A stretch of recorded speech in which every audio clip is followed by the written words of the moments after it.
Okay. Hello. So today I will be talking about burnout, mostly at work. And why am I talking about this subject today?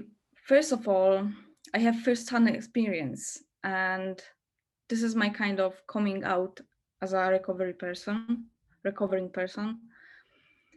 The title is Recovering in the Continuous Tense. I suffered from burnout, and I believe its effects still hang over me, and I'm still learning how to deal with it. But this presentation may help some of you to recognize the symptoms. I will also share with you information about what worked for me to get out of the state. There are more reasons why I'm giving the talk. It requires that I introduce myself. My name is Natalia Stanko. I'm in a process of becoming a certified coach, though I have worked voluntarily as a coach and mentor since 2013 on dozens of community programs, mostly to support women, helping them change their career to become a programmer. I also have some academic experience with psychology, and I'm also a software engineer, and the area is common probably for all of us here. Our profession is characterized by high risk of burning out. As a coworker and mentor, I've also met other people who suffer from burnout. What exactly is burnout? As of May 2019, officially it's recognized by the World Health Organization as an occupational phenomenon and should be taken seriously. There's still no finished definition about all the characteristics, as researchers still debate about it, but there is some common ground. The term burnout is a relatively new one. Freudenberger, an author of a book, The High Cost of High Achievement, used the term for the first time. The book has been published in 1980. The Freudenberger is a psychologist, and I recommend reading the book. It might be quite old, but it's kind of timeless too. And I've learned from the book a lot. At least I connected with it, with the content of it.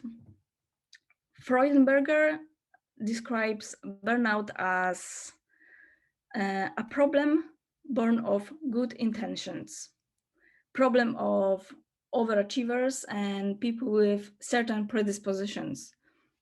Today we recognize there is more to it than that. We recognize environmental causes like job demands, for example.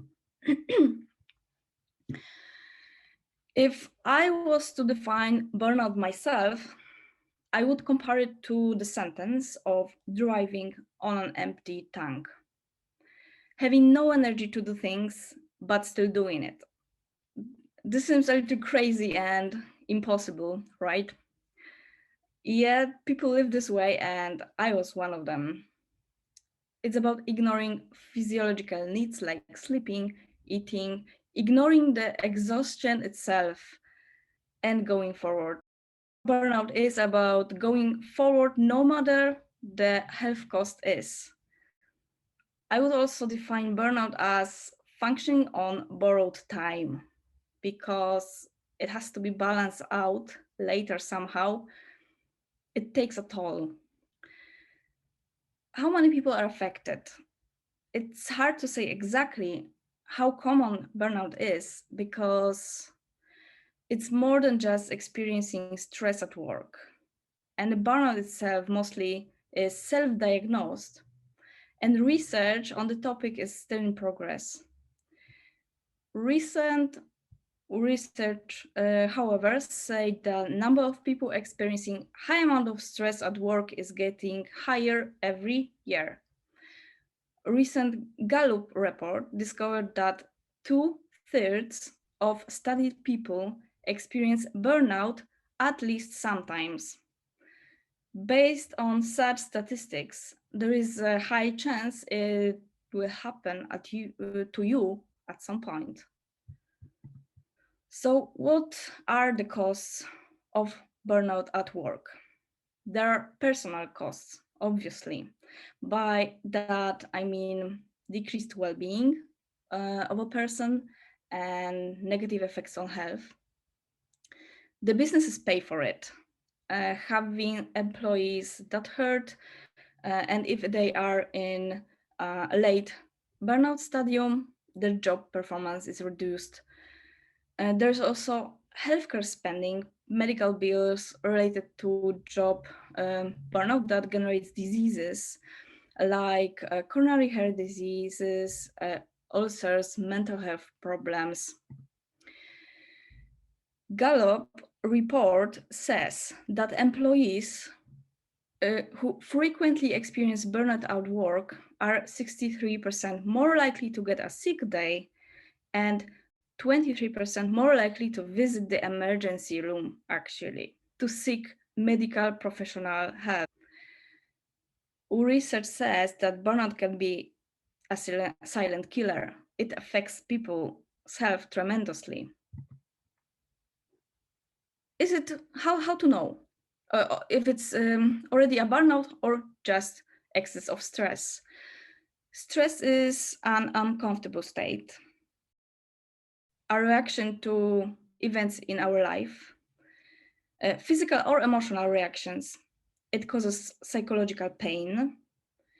Functioning in chronic flight or fight state leads to physical symptoms and harm and health issues. But stress can be noticed and identified easier than burnout. That's because there is more research done on this topic. It's also a very popular topic, and stress can be managed. And stressful job doesn't have to lead to burnout. If managed well, there may be not any permanent damage or state like burnout. I personally couldn't see it coming, the burnout. I did not know about the exact consequences. I did not have knowledge about the phenomena several years back. And the knowledge is the first step to make a change. It's the knowledge about the topic that let me react and start to fix things. Burnout develops with time. You also need time to notice the symptoms. It's complicated because at some point we may notice a clear sign that we are already burned out, but we haven't noticed previous warnings. Explanation behind it is why is that people tend to hide their weaknesses from the world and even from themselves. We strive to meet some expectations, and we suppress internal problems. We suppress our feelings, and the important part is that the society and culture teaches us to do that, to suppress. Are you prone to burnout at some point? According to Freudenberger, people prone to burnout are those who strive to reach a goal and focus on it completely, or people with very busy schedules. Usually they are idealists, people who don't want to admit their limitations. They just push themselves too far for too long with making no compromises. Personality and stress coping behavior is a factor. Some personalities are more prone to burnout, no matter what their profession is. Personalities types like A-type personality, the know-it-alls, overachievers, and people with tendencies to be perfectionists. There are also some specific jobs more prone to burnout, like teachers, nurses, doctors, social workers, because of the job demands. responsibilities and the stress that occurs during the situational work. But what really decides is your attitude toward the work and your goals. Let's summarize it. What are the causes of burnout? Like I previously said, it's having a certain personality type. People who are just obsessed with working with a certain speed of work, the pace of work, which is the opposite of having mindful lifestyle, tendency toward workaholism, tasks overload, being overwhelmed with things to do, putting too much effort on finishing detail, which are perfectionist tendencies, not putting yourself and your well-being first. And there are also the environmental causes like workplace demands, which are unreasonable deadlines, the risk of lawsuit, too much responsibility, not taking breaks during work, or sometimes there may be no possibility to have that break, lack of support of the leadership and the other members of the team, unfair treatment, favoritism, lack of recognition, and other kind of mistreatments. And I have to say that I have experienced every single thing on the list. I've had a wonderful career. I even enjoyed all the tasks that I've been doing and putting on my shoulders. I've been enjoying the process of becoming burnout. I was too busy with my work to even well notice what is happening to me. The pace of my lifestyle was beneficial for my career and success and accomplishment, but for what price? It led me to burnout, anxiety disorders, depressive episodes. Led me to a state where I eventually felt ill on having a thought of work-related tasks. Uh, Today, I understand what happened to me, and I understand why my previous attempts of trying to recover failed, and now I know what worked. The damage I've done to myself had to be balanced. I took a longer break. Only when I stopped forcing myself to work, stopped planning going back to work at all, I began to heal. It then took me years of trying. From the moment I accepted there's a problem to this day, and I'm still learning new things from time to time. There can be different levels of burnout to affect people, and not all causes are needed, of course, to suffer from burnout, but the higher level will climb a higher toll. I personally feel that I paid a high cost of my burnout, and because of the high costs, what I want for you to take from this presentation today is to learn from my example that waiting and prolonging the state, it's not worth it. Prevention is very important, and early indication of the problem can save you a lot of trouble with your health. Let's cover the symptoms of burnout. There are external symptoms like general lack of energy, being exhausted all the time, having difficulty concentrating, reduced performance, focus, and changed attitude, like being more bitter, cynical, developing repetitive strain disorders, some physical injury, permanent muscle tension, especially in the neck and shoulders. It's very painful. Sleep problems, or relying on drugs to cope, and external symptoms. People with burnout are at higher risks of developing depression, anxiety. There are symptoms like symptomatic pain, like stomach aches, chest pains, digestive problems, headaches. There is emotional exhaustion with no motivation to do anything at all. It all sounds very horrible. And yes, we can get it from letting things go too far. If you recognize burnout on yourself, what I would like to give you today is a little comfort. First of all, there is hope. Second, you're not alone. And third, identifying your problem is what you should do first is a chance to act accordingly. And what is the more important lesson from this all? You can prevent it happening and happening again if you've already suffered. What is the way out? Understanding and awareness of the problem is the first step to put yourself first, your health first. Next step would be to prepare an action plan, get a treatment, do your research because you have to get some knowledge. And if you're having difficulty finding your way out, definitely you should seek professional help, like psychotherapy, for example.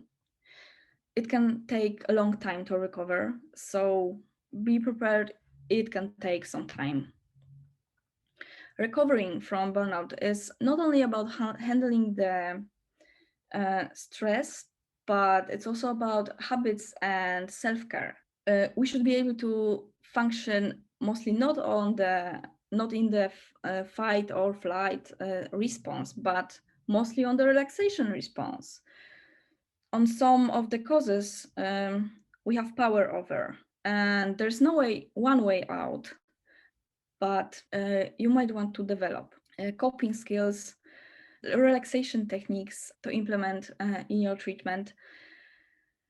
Coping skills are a variety of skills that help you put yourself first and your priorities and your health.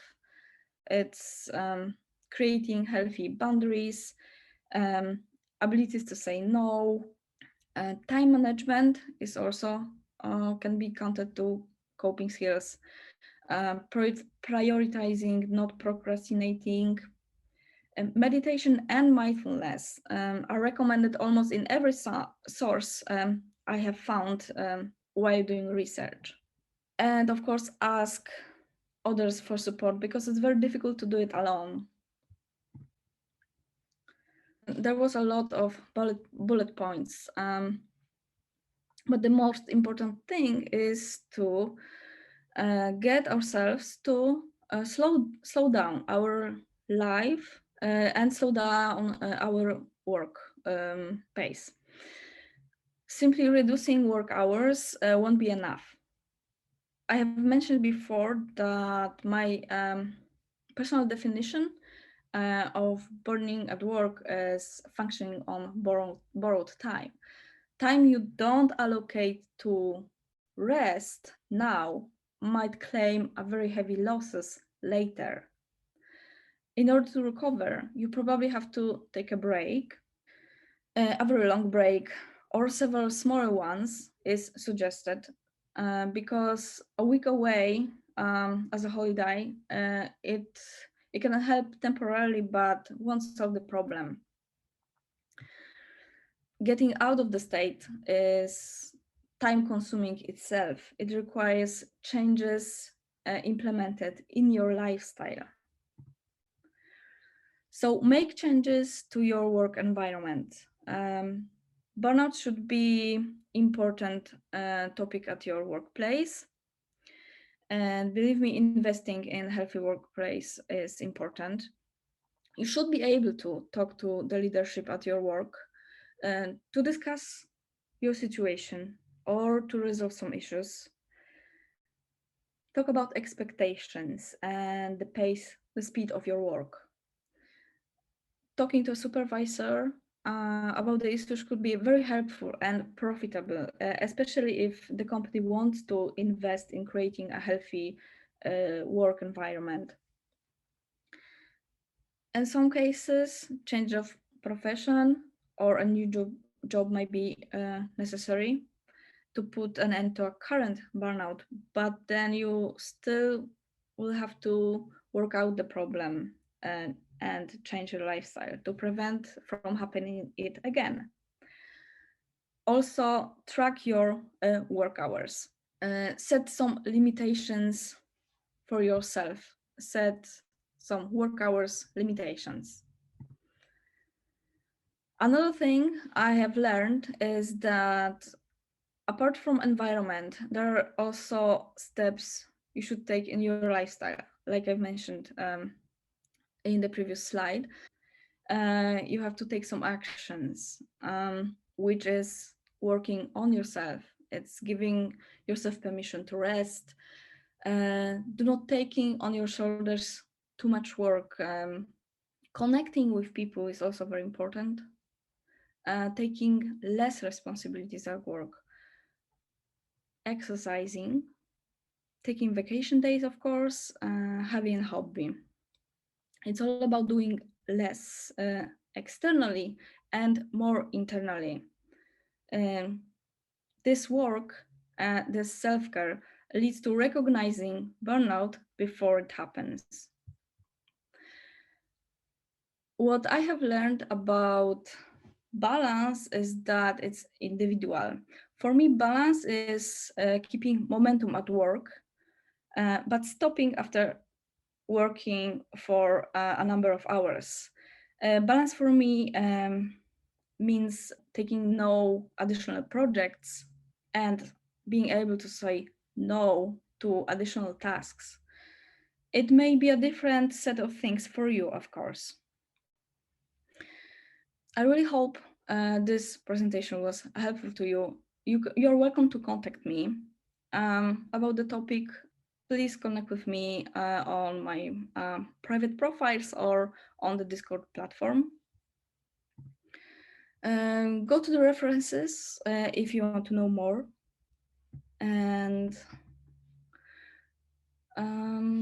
there is time for some questions. Hello, can I ask a question? Hello, can I ask a question? Sure. Yeah, I also I introduced myself in the last talk, but yeah, I work at a fintech now in Belgium. It is also like very high based, and you know I have Slack on my phone, and there are even people who are working like 11, 12 p.m. In the evening, in the night, and even in the weekends they're just they are slacking and asking stuff, and most of the people working there, they reply like in 5 minutes to everything. So it's a little bit crazy because I really like the technology and the company, but yeah I feel also that sometimes it's too much, and I really have problems with setting my boundaries. Uh, so I can really relate to this talk. That's what I want to say. So I didn't have like a real burnout, but I should be very careful, I think. So Yes. yeah, Yeah.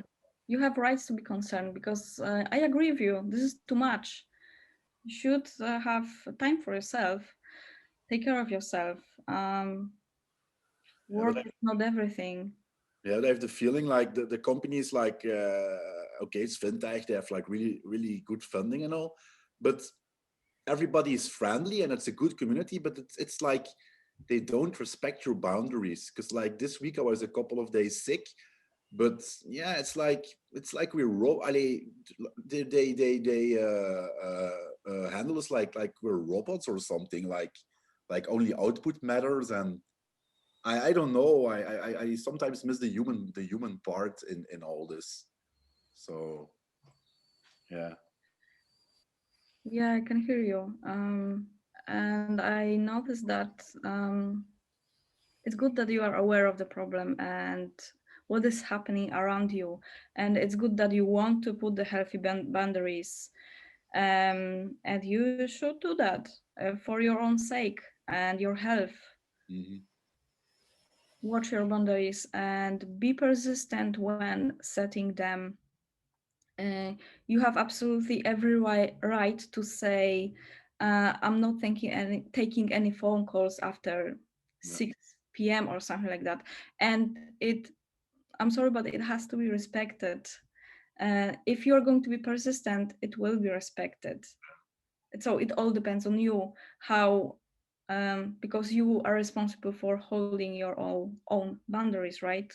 Yeah. But yeah, you're scared because like the complete company culture is like, yeah, everybody's doing it, so you're scared to to set like healthy boundaries. So yeah, but you're right, of course.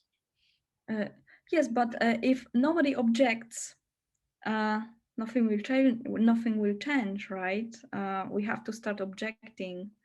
Uh, Otherwise, we will work ourselves to death. That's true. And also my hobby is also, yeah, I'm a real nerd. So my hobby in the weekends, I'm also at my computer. And it's really not, if I continue like this, it's really not gonna turn out very well, I think. So yeah. Yeah, it's good you notice those things. Yeah. And The so awareness I is. asked, maybe I can ask it offline or so, but what tools are you spoke about some specific tools you were using to that's right, to do like time management or to take your breaks, or I don't know, to help you. Fine, I will be willing to share my solutions. Yeah. It not necessarily will be all suitable for you, but I can share what I use, and I'm going to do it on the Discord chat. All right? Okay, cool. And last question, how long did it took you to recover? Because I've been burnout for many years back, and I didn't know it is a problem. There was also not much talk about the problem, so I thought everything is fine. And like I said, I enjoyed the process. It took me some time to find the information itself, and then trying to get out of the state.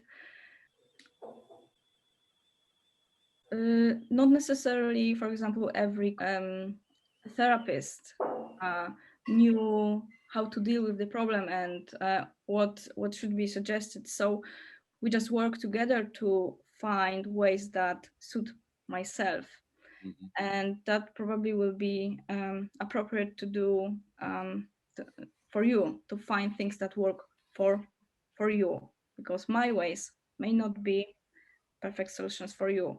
Yeah, it's just personal, but it's really nice to see that there is a talk about this problem, because yeah, and even like mental issues also and stuff like that. It's like it's still a stigma on it. So it's really nice this is being discussed in the community. I really like that. Thank you. Okay. Thank you, Natalia, for this talk. I think this is very important topic, and burnout is a very big problem now. The rest question, please go to the Discord. We have dedicated channel, and maybe you want to ask something, Natalia. Please write on this channel. We have now. Thank you again, Natalia.